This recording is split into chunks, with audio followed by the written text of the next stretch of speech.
সত্য যদি আমার শক্তি না থাকতো, সুযোগ না থাকতো, হয়তো করা যেত না। কিন্তু আল্লাহ রাব্বুল আলামিন আমাকে একটা সুযোগ দিয়েছে। সুতরাং আপনাদের জন্য এই যে তাদেরকে মানতে হবে, মূল ধারায় আনতে হবে, এই 4টা-5টা স্লোগান আমি লিখে দিয়ে দিচ্ছি। আমার খুবই ভালো লেগেছে।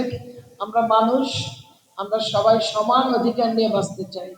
আজকে গত পরশুদিন আমি আমাদের একটি তৃতীয় লিগের অভিযোগ, আমি প্রায় 6-7 জন আসছিল, আমি একজনকে চাকরি দিয়েছি সিটি কর্পোরেশনে।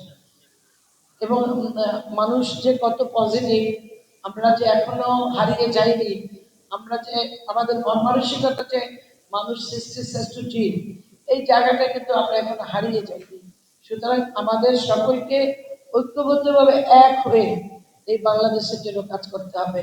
সেখানে বাংলা, তৃতীয় লিঙ্গ, হিন্দু, বৌদ্ধ, খ্রিস্টান, অন্য কোনো সম্প্রদায়, ধর্ম, বর্ণ, এগুলোর কোনো ভেদাভেদ রেখে আমরা এই বাংলাদেশটাকে গড়তে চাই না। আমরা এই বাংলাদেশকে সবাইকে নিয়ে সুন্দরভাবে, সকল ধর্মের, সকল বর্ণের, সকল সম্প্রদায়, উঁচু নিচু বলতে কোনো ভেদাভেদ থাকবে না। আমরা মানুষ, এই পরিচয় দিয়ে আমরা এই বাংলাদেশটাকে গড়তে চাই। যিনি আমাকে এই দায়িত্ব দিয়েছেন, যে চেয়ারটা আমি যার, আল্লাহ রাব্বুল আলামিনের প্রতি শুকরিয়া আছে, আমার নেতা বাংলাদেশের প্রধানমন্ত্রী জনাব তারেক রহমান আমাকে কাজ করার সুযোগ দিয়েছে আপনাদের জন্য। আমি সততার সাথে সেই কাজটা করতে চাই। আপনাদেরকে পাশে রেখে, আপনাদেরকে পাশে থেকে আমি মাতা সম্প্রদায়ের জন্য যে কোনো সময়, যে কোনো কাজে আপনারা আমার কাছে আসবেন, সিটি কর্পোরেশন আসবেন।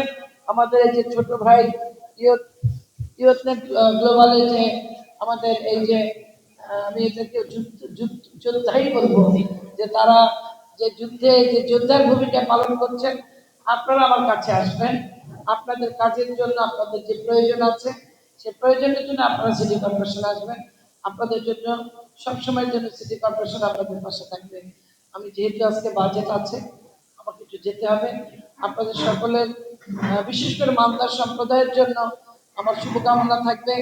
আপনাদের এই সম্প্রদায় যেন আর কখনো নিজেদেরকে অসহায় না ভাবে, আপনাদের পাশে কেউ নাই এটা যেন না ভাবে। 50,000 মালদা সম্প্রদায় বরিশাল বিভাগে, এটা আমাদের জন্য অত্যন্ত একটা গুরুত্বপূর্ণ মেসেজ, যে আমাদের 50,000 এই সম্প্রদায়ের লোক যারা তাদের নিজেদের বিভিন্ন অধিকার থেকে তারা বঞ্চিত হচ্ছে। সুতরাং এই জিনিসটা, এবং 5,000, 50,000 এবং পরিবার আছে 5,000, আর 50,000 আপনাদের মানুষ আছে এই সম্প্রদায়।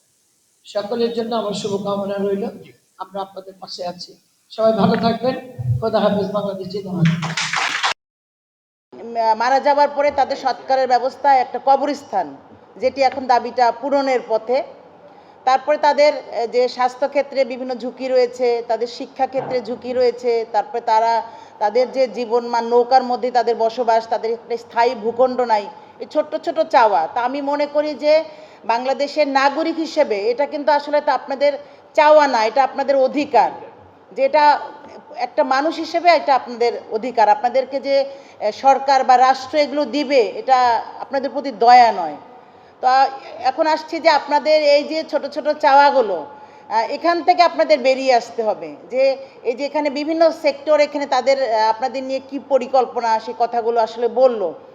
তো মান্তা সম্প্রদায়, এদের হচ্ছে জীবনযাত্রাগুলো আমরা দেখি থাকি যে নৌকাতেই বসবাস। কি একটা আজব, যে নৌকাতেই তাদের মানে সারা জীবন তারা নৌকাতেই থাকে, ওখানেই রান্না, ওখানেই খাওয়া, ওখানেই সংসার। এবং তাদের যে বিয়েগুলো হচ্ছে নৌকায় নৌকায় বিয়ে, শিশু বিয়ে, এক নৌকা থেকে আরেক নৌকা।